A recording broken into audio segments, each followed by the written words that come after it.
aí, Heracles? Como é que vocês estão? Pessoal, hoje, né, dia 17, sexta-feira, nossa aulinha de ciências, né? 21ª. Vamos dar continuidade à unidade C, objeto do conhecimento, capítulo 9, sexo, saúde e sociedade. Vimos no capítulo 8 um assunto sobre reprodução humana. Então, a partir do capítulo 9, nós damos continuidade a essa mesma linha de raciocínio, mas relativos aos processos de contracepção e das ISTs, as doenças sexualmente transmissíveis. Vamos iniciar isso na página 173 e vamos até a 179. Só que antes disso, bora corrigir a atividade. Primeira questão: a eliminação das fezes e a excreção da urina são processos que permitem ao organismo se livrar de materiais que são tóxicos ou que não foram aproveitados. Letra A: qual dos processos descarta resíduos que são produzidos pela célula? Então, ou é eliminação das fezes ou é excreção da urina, um desses dois. Então, na letra A, nós temos excreção. Qual deles expulsa do sangue materiais indesejáveis? Então, seria a eliminação das fezes ou excreção? Então, isso aí está bem fácil também, né? Excreção. Letra C: qual deles livra o corpo de materiais ingeridos, mas que não foram digeridos nem absorvidos? Aí nós temos a eliminação das fezes. Segunda questão: pessoas que aguardam transplante de rins são submetidas a sessões de hemodiálise. Qual é a finalidade da hemodiálise? Então, nós vimos na última aula que a hemodiálise é uma técnica, né, que serve para limpar o sangue. Então, a hemodiálise é feita para eliminar do sangue excretas que o rim debilitado, quer dizer, o rim que não está mais funcionando, não consegue remover. Na terceira, observe o desenho do sistema urinário abaixo. Quais os nomes dos órgãos indicados pela letra A, B, C e D? Então, letra A, nós temos uma das partes anatômicas do nosso sistema urinário, chamado de uretra. Então, é a partir desse ponto que a urina vai ser expelida do corpo, vai ser eliminada, jogada para fora do corpo, através da uretra. Na B, nós temos a bexiga urinária, né, que vai receber a urina através desses dois tubos aí da letra C, chamado de uréter, o uréter esquerdo e o uréter direito. Cada um desses uréteres vão vir de um dos rins, representados pela letra D, o rim direito ou o rim esquerdo. Quarta questão: como é chamada a técnica médica para fazer a filtragem do sangue em uma máquina quando o organismo não consegue desempenhar essa função? A gente acabou de ver essa questão na segunda. Chamamos isso de hemodiálise. É feita através de uma máquina, que recebe o sangue sujo, o sangue contendo substâncias tóxicas, passa para essa máquina essas substâncias tóxicas e o sangue retorna limpo ao corpo da pessoa que está com problemas renais. Então, é um processo bem difícil, viu? Hoje, nós vamos tentar compreender e diferenciar os principais métodos contraceptivos, né? Conhecer as ISTs, as infecções sexualmente transmissíveis, como elas são transmitidas, como são tratadas. Também entender o que é a AIDS, sua transmissão e, por fim, os modos de prevenção dessas doenças aí, beleza? Então, bora lá. Vamos ver o primeiro ponto do livro, que é um ponto motivacional e em destaque para entendermos o que é planejamento familiar, que nada mais é que o planejamento é uma tentativa que permite aos casais, né, eles antecipadamente verem o quanto eles podem ter de filhos, os filhos desejados. É um casal que quer ter 2 filhos, então eles fazem esse planejamento, tudo bem organizado para que eles possam ter 2 crianças, ou 1 ou 3. Isso se chama planejamento familiar. Esse planejamento é conseguido, lógico, através de métodos, certo? E de tratamentos de infertilidade, ou seja, pessoas que têm problemas para engravidar, problemas para ter filhos, então vão passar por tratamentos médicos na tentativa de ter esses filhos. E que, no caso da mulher, para que ela possa ter uma saúde ou gestações bem-sucedidas, dentro do planejamento familiar é feito um período de espera entre uma criança e outra, tudo para tentar alcançar o bem-estar da família. Então não é ter um filho e provavelmente menos de um mês, 3 meses depois já ter outro filho. Então eles planejam muito bem esse espaço de que uma criança esteja com uma idade tão boa que possa já ter um irmãozinho. Então eles fazem isso através desse planejamento familiar. Nos casos da página 173, nós entramos nos processos de não ter filhos ou como evitar ter filhos no momento que não se possa ter, né? O casal ele tenta não ter filhos porque está passando por algum problema ou por um período em que ele acha que não tem necessidade e que após isso ele possa ter essas crianças. Então, para evitar ter filhos, a contracepção, nós vamos estudar processos aqui e métodos contraceptivos. Então eu coloquei aqui, todas as pessoas têm o direito de decidir se desejam ter filhos ou não, isso é um direito nosso, né? E se esse um casal deseja praticar sexo e não quer ter filhos, então o método mais recomendado é ele usar, logicamente, o casal usar anticoncepcional ou contraceptivos, né? Além de preservativos e outros métodos que impeçam a mulher de engravidar neste determinado momento. E esses métodos de escolha, eles podem variar dependendo, por exemplo, do estilo religioso da pessoa, ou da cultura, ou do fator econômico, ou a idade. Então essas características levam ou não aos desejos das pessoas terem um filho, uma filha, né?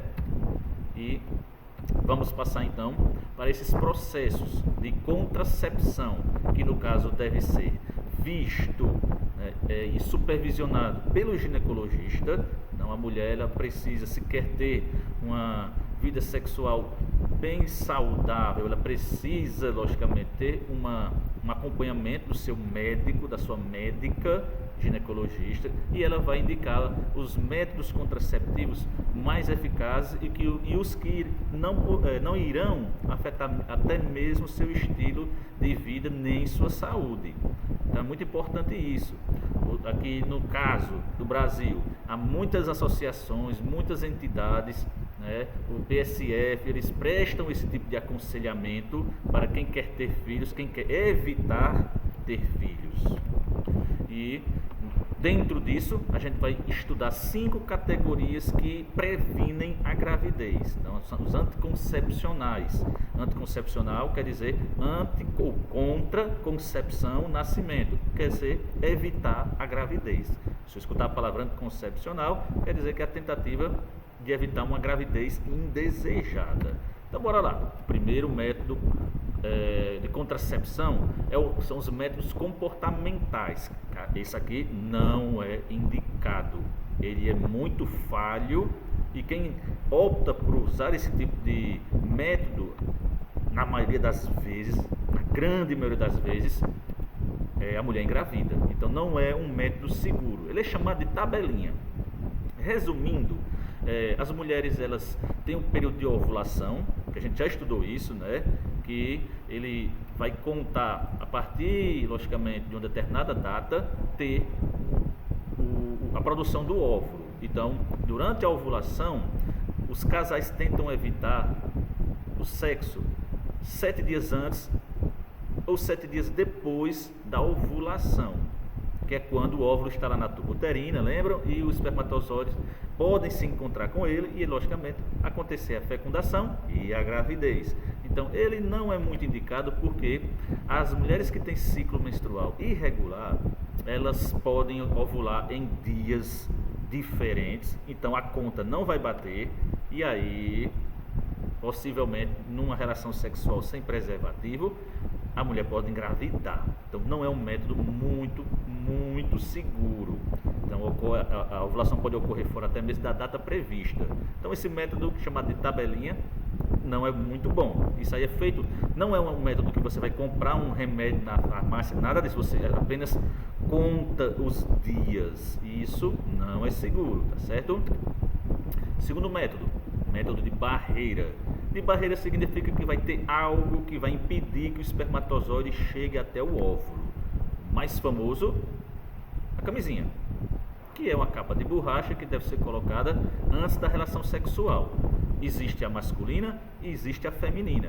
São todas feitas de látex, é um tipo de borracha, de plástico, que não é 100% segura, porque alguns preservativos, dependendo até mesmo da marca, da data de fabricação, eles podem ressecar e durante a relação sexual eles podem se romper. Consequentemente, se acontecer isso, pode haver uma gravidez. Então temos dois tipos, a feminina e a masculina, que podem ser usadas para evitar que o espermatozoide chegue ao corpo, chegue ao óvulo e aconteça a gravidez. Que todos sabemos, após o uso deve ser jogado fora, descartado, não é para ser usado novamente. Existe o segundo tipo de método, o método de barreira, que é o diafragma, que é tipo uma tampinha de borracha que é colocado no corpo da mulher, lá no útero, e assim impede que o espermatozoide chegue até as tubas uterinas. Então a tampinha bem parecida com essa, na realidade essa, né? E que ela é colocada no corpo da mulher, bem aqui, embaixo da parede, do útero. E sim, os espermatozoides, eles não conseguem percorrer esse caminho aqui, do útero. Isso aqui é preciso que esteja acessível para que o espermatozoide chegue até os óvulos, que vão estar mais ou menos aqui, esperando para acontecer a fecundação. Então essa tampinha chamada diafragma impede que isso aconteça. Então é o método de barreira. Existe outro terceiro tipo de método contraceptivo chamado de dispositivo intrauterino, chamado simplificadamente de DIU. Uma peça de metal e plástico feita de uma substância química chamada de cobre, que é essa substância química bem pequena, cabe na palma da mão, é colocada dentro do útero, não é aqui na parte de fora do útero, de baixo, é colocado dentro. E esse DIU, ele elimina substâncias químicas à base de cobre, que quando os espermatozoides entram, eles são destruídos por essa substância química, é tóxica. O DIU, ele não é um dispositivo tão benéfico para a saúde. Funciona na maioria das vezes, também não é 100%, mas leva a efeitos colaterais. Então pode provocar dores, até mesmo hemorragias e infecção no útero. Há casos em que o DIU é expulso até mesmo naturalmente pelo corpo. O corpo da mulher elimina ele. Então não é um método tão 100% saudável. Funciona também não 100%, mas é utilizado pelas mulheres para evitar a gravidez. Pode demorar até mesmo anos dentro do corpo da mulher e ela pode ter relações, não com 100% de segurança para a gravidez, mas que evita bastante a probabilidade dessa gravidez. Deve ser acompanhado, logicamente, pelo médico, pela ginecologista. Então não, a pessoa sozinha não faz a colocação do DIU, precisa ir para o hospital para que isso aconteça. O que a gente viu agora, o diafragma e a camisinha, a própria mulher pode colocar, tanto a mulher quanto o homem. Quarto tópico sobre contracepção, o método de esterilização. Esterilização é uma cirurgia em que corta-se determinadas partes do aparelho reprodutor e que nesse corte os espermatozoides não vão conseguir chegar até o óvulo, então evitando a gravidez. Existe a cirurgia masculina, chamada de vasectomia, onde o médico dá 2 cortes nos canais deferentes, que está o testículo, e por aqui sobe os espermatozoides, eles dão uma volta e vão sair pelo pênis, tanto o direito quanto o esquerdo. Mas, quando a vasectomia é realizada, o médico dá um corte, então ele vai cortar, como está aqui no desenho, corta o canal deferente, amarra um e amarra o outro. Lá no outro Também a mesma coisa, dá um corte e amarra um e amarra outro, ou seja, os espermatozoides eles não vão conseguir chegar a sair do corpo do homem, então não vai conseguir engravidar.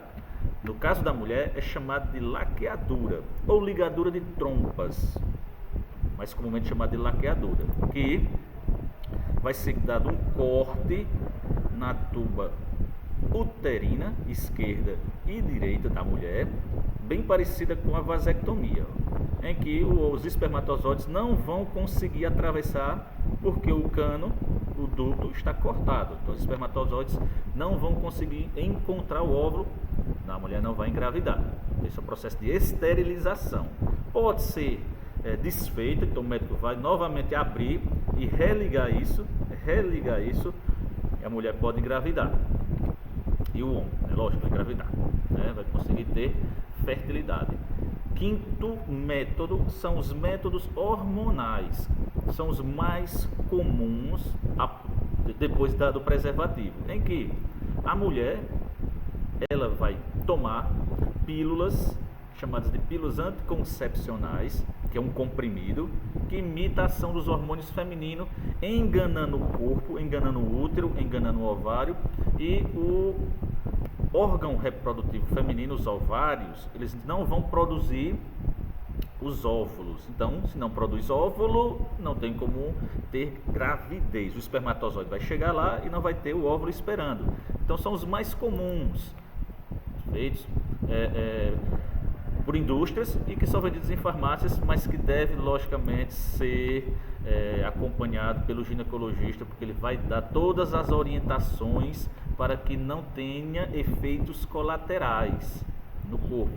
Tem casos em que, dependendo da situação, o médico pode indicar injeções, porque essa pílula você tem que estar tomando ela, e injeções você pode logicamente passar um bom tempo sem ter que tomar essas pílulas. Então, cada caso precisa do acompanhamento do ginecologista. Depois disso, a gente passa a estudar agora as doenças que podem ser adquiridas através dessas relações sexuais, caso não haja o uso de preservativo. Então, essas infecções sexualmente transmissíveis, chamadas de IST, são causadas por micróbios, micro-organismos, que na maioria das vezes vão ser passadas através do ato sexual, podendo ser de várias espécies, como protozoários, fungos, bactérias e o mais comum, vírus. Então, muito comum pelo ato sexual, chamamos então elas de ISTs. Bora lá ver algumas delas, viu? São muitas, então a gente vai estudar algumas aqui. Primeira, a gonorreia. Então, essa daqui é uma das mais comuns doenças que são transmitidas através do ato sexual, né? É uma IST causada por uma bactéria. Então, essa bactéria, quando é passada de uma pessoa para outra, começa a provocar principalmente irritação na região genital, ou pênis ou na vagina, na forma de queimaduras. Então, começa um ardor quando se vai urinar, e em casos em que a gonorreia vai se acentuando, ela vai aumentando, ela começa a provocar o corrimento purulento. Que é isso? Começa a sair pus do pênis e da vagina. Então é uma doença muito feia e que tem efeitos bem danosos no corpo. Nas mulheres pode não haver sintomas no começo, certo? E num estágio ou dias que se passa, começa a acontecer dores no abdômen, dores na barriga forte, que se não tratada pode até mesmo provocar a esterilidade. Então as bactérias elas sobem, chegando ao útero, chegando ao ovário, podendo até provocar a morte dessas regiões. Então a mulher não tem mais condições de gravidez. Então, se diagnosticado a tempo, ou seja, se a pessoa, tanto o homem quanto a mulher, sente esses sintomas aqui, procurar médico e vai ser tratado com antibiótico e vai ter seu problema resolvido, vai ser curado, mas isso, logicamente, feito o mais rápido possível. Segunda doença, sífilis. Então, essa doença também é causada por bactéria, só que ela é muito mais perigosa que a gonorreia, porque a sífilis pode matar. O sintoma inicial ficou bem parecido com a da gonorreia. Começa a aparecer feridas avermelhadas, vermelhidão, ardor na região. Sempre vai ser na região sexual, vagina, pênis. E que vai desaparecer aos poucos. Então você pode até dizer, não foi nada não. Mas se for mesmo a bactéria da sífilis, ela vai voltar. E vai voltar mais forte. E com as feridas mais vermelhas e vai arder mais. Podendo dar febre e dores pelo corpo. E se não for tratada a tempo com antibiótico, certo? Que é curável, dá para curar a sífilis, ela pode levar até mesmo à morte, porque vai atacar outros órgãos do corpo. Tricomoníase, ela é provocada por um protozoário, certo? Que também vai dar as mesmas sensações das outras anteriores. Vai acontecer ardor, certo? Ao urinar, coceira e corrimento, como a gente postou, purulento, de pus, mal cheiroso. Então isso é provocado pela infecção que está acontecendo tanto na vagina quanto no pênis, na uretra. Existe medicamento também que pode ser receitado pelos médicos, que vai ser passado para essa pessoa ou para o casal, se os dois tiverem a doença, e eles vão ser curados, né? Vai ser destruído esse protozoário e resolvido o problema. Herpes, causada por um vírus. Esse vírus aqui, ele ataca não só a região do pênis, mas também surgem feridas e bolhas na boca da pessoa, certo? Na parte da vulva, na parte externa da vagina, e que provocam formação de feridinhas. E essas feridas são dolorosas, que uma hora aparece, dependendo da sua condição de saúde, você está bem alimentado, porque é uma doença, é um vírus bem fraquinho, mas que quando nós estamos com a nossa imunidade baixa, elas aparecem, começam a acontecer essas feridinhas na região da reprodutiva, mas também surgir na boca, e é uma doença que praticamente não tem cura, mas é tratada através de alguns medicamentos, que ela pode voltar. Ou seja, depois que a pessoa pega herpes, ela consequentemente pode mais na frente ter novamente esses sintomas, porque não tem cura. Verrugas genitais, essas daqui são muito perigosas, principalmente para a mulher, para o homem também, mas principalmente para a mulher, porque essas verrugas podem levar à formação de cânceres. Então é bem importante entender essa daqui, certo? Bora lá. Chamada também de papiloma, certo? Ou condiloma. Os médicos falam muito desses dois nomes. Essas verrugas vão aparecer parecido com verrugas comuns dessa que as pessoas têm, só que elas não são na pele, no dedo, né, no braço, não, é na região genital, no pênis, ou então na vulva, que é a parte externa da vagina, e que podem ser provocados por mais de 50 tipos diferentes de vírus. E o mais comum deles, mais famoso, é o papiloma vírus humano, que pode provocar o chamado HPV, que é a sigla para o papiloma humano vírus, que pode provocar câncer do colo do útero, o HPV. Então esse vírus HPV, ele pode produzir alterações nas células da região infectada. Então uma pequena verruguinha pode se transformar numa maior, e ela vai crescendo. Isso pode ser tanto no pênis, provocando câncer peniano, e o mais perigoso, o câncer que acontece no colo do útero da mulher, e é um dos que mais mata a mulher depois do câncer de pulmão, o câncer de mama. Então muito perigoso esse tipo de vírus, o HPV, pode levar ao câncer do útero. Prevenção, o que fazer para evitar essas doenças? Simples. Você não tem como saber se uma pessoa tem uma dessas doenças apenas olhando, certo? Você precisa fazer um exame, e esse exame é feito basicamente através do sangue, né? O médico vai detectar tudo isso para que possa ser diagnosticado e passado o tratamento. Então, significa que toda e qualquer relação sexual pode oferecer esse tipo de transmissão. Então, se é uma doença, se é uma infecção sexualmente transmissível, como já está dizendo, sexualmente, então vai ser transmitida através do sexo. O risco é muito grande. A precaução que permite evitar contrair uma IST em relação a outra é a utilização, logicamente, dos preservativos, camisinha masculina e feminina principalmente. Aqueles outros métodos, eles não evitam uma IST, porque o contato do aparelho reprodutor masculino com o feminino diretamente, sem ter uma proteção, leva à passagem de vírus de uma pessoa para outra. E a camisinha, o preservativo, evita essa transmissão. Okay? Eles protegem, contribuindo para a melhor prevenção, especialmente para a herpes e o HPV, principalmente. A AIDS, certo? Ela é uma das doenças que é bem perigosa, muito tratada hoje, foi uma das que mais matou nos anos 70, 80, 90, mas que devido à evolução das ciências, é uma doença que pode ser tratada. Ela é também chamada de SIDA, AIDS ou SIDA, que as letras significam Síndrome da Imunodeficiência Adquirida. Síndrome da Imunodeficiência Adquirida. Síndrome são os sintomas que você vai ter dessa doença. Então, todos os sintomas que a doença provoca, nós condicionamos isso a síndrome. Imunodeficiência é que leva seu corpo a diminuir sua defesa. Então, se você está imunodeficiente, minhas defesas corporais estão fracas. Adquirida significa que você vai ser passado de uma pessoa para outra, certo?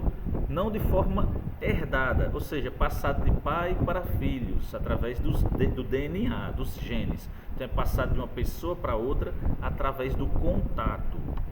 Logicamente, existe o tipo de contato para que aconteça essa transmissão, não é qualquer tipo. Então vamos lá para isso. Causada por um vírus, chamado de Human Immunodeficiency Virus, o HIV. Algum tempo após a contaminação, um exame de sangue pode revelar se a pessoa tem ou não. Por quê?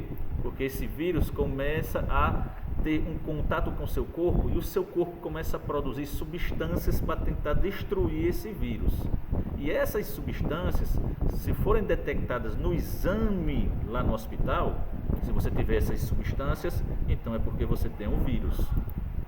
E uma pessoa que tem esse vírus é chamada de soro positivo. Quando essa pessoa soro positivo tem essa consciência, significa que ainda ela pode transmitir, mas ela não sente os problemas. Então isso é muito importante. O soro positivo, quando é detectada a presença de tais substâncias no seu sangue, ele pode passar esse vírus para outra pessoa. Ele não sente a doença por enquanto. Então, à medida que o tempo passa, é que, às vezes anos, é que começa a aparecer a síndrome, começa a aparecer os sintomas da doença, e esses sintomas vão começar a danificar o corpo dessa pessoa. Então, ela, de soro positivo, passa a ser uma pessoa com AIDS. Então, soro positivo e AIDS são dois momentos que passa para o outro. O soro positivo evolui para o da AIDS. Causada por um vírus, né? Já sabe que mesmo antes de a AIDS aparecer, como eu disse, o soro positivo pode transmitir para outras pessoas.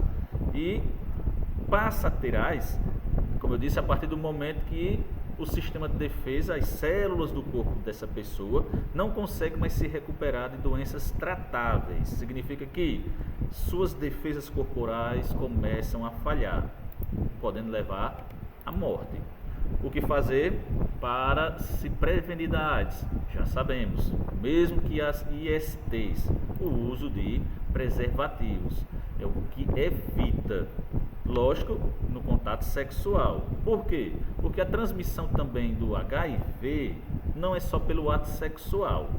Pode acontecer pelo sangue também, sêmen ou fluido vaginal, então contato sexual, e até mesmo através do leite materno de uma mãe que tem o vírus, e essas substâncias, o vírus, podem passar para o leite materno, e o leite materno, sendo bebido pela criança, pelo bebê, vai também desenvolver a doença.